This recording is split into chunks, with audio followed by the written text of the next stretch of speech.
Okay, so your wife doesn't want to have sex with you. Guess what? Welcome to the club. And you know what? It's not necessarily about you, and that's what we need to talk about because so many men, especially between 30 and call it 55, which is a long time, when this happens, they judge and blame their wife, saying, "This is you, you're doing something wrong, you've changed, you're not who you once were."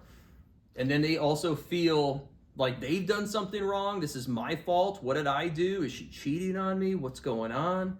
So I'm going to give you 3 reasons why your wife doesn't want to have sex with you, and it's because of menopause. Number 1, she's losing a hormone called estrogen.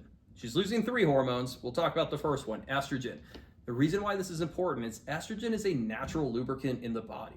So amongst other things that it's going to do, which is a lot, including lubricate her joints. So she's going to get frozen shoulder because this is an anti-inflammatory. So when this goes down, her shoulder gets locked up. So beyond that and many other things, she's going to get dry vagina.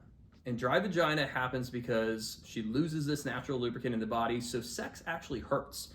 Halle Berry on an Oprah Winfrey episode, it was like an Oprah Winfrey special with a number of different celebrities, including Dr. Mary Claire Haver. Check her out because she's pretty awesome. She'll teach you a lot about menopause. Halle Berry said, sex felt like having razor blades in her vagina. Imagine what that must be like for your wife. And you know what? Women don't want to talk about this. They feel ashamed that this is happening. Most of them don't even understand why it's happening because they can't go to a doctor and get answers because doctors aren't even trained to support them. And, their moms didn't tell them about this. They weren't prepared for this. They didn't see this coming. It happens way sooner at a much earlier age than they or you thought it would. Number 2, on top of estrogen, she's also losing testosterone. And when she loses these 2 hormones, it affects her libido, which is her sex drive. And when those go down, it goes down. And yeah, it means that she doesn't feel like having sex. It's a physiological, hormonal change that's going on. She didn't just wake up and decide, I don't want to do this anymore. And it has nothing to do with you or somebody else. Though every time I say it doesn't have anything to do with you, I get in trouble because some women say, well, yeah, it does. But you know the answer to that, right? You know if it has to do with you. If you're doing everything right and she still doesn't want to, it's menopause. And it's because of these reasons. And I'll give you the 3rd. She's losing progesterone, 3rd hormone. I don't know why I held up this hand. I meant to do this. 3rd hormone that she's losing. And the reason why this one's important, and this one doesn't get talked about as much because libido gets talked about and, loss of lubrication gets talked about. But this one's important because this is her calming hormone. This is the hormone that allows her to not bite your head off or have this hair trigger stress response or feel overwhelmed all the time. But now she's losing that one too. So she literally feels overwhelmed when she loses estrogen, when it fluctuates largely at night, which is, when it matters. Cortisol spikes. Cortisol is the hormone in all of us that causes that fight or flight response, that anxiety. So imagine this. Let's put the picture together. Her vagina is dry, so she thinks sex is going to be painful.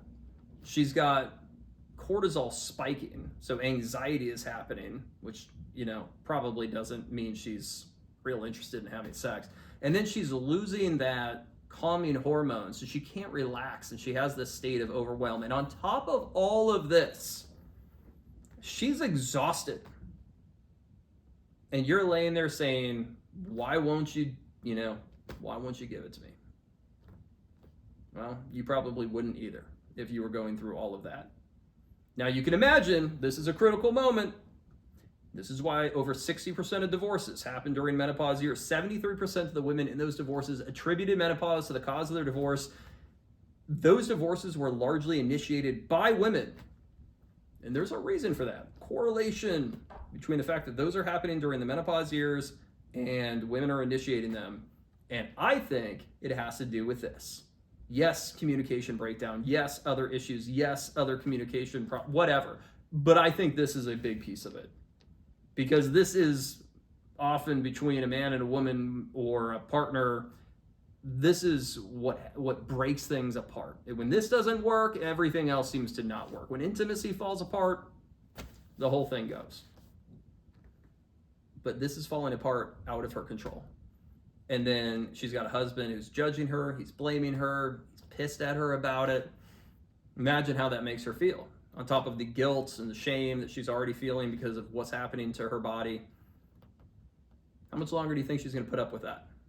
You think she's going to let you just continue to talk to her that way and treat her that way forever? Probably not.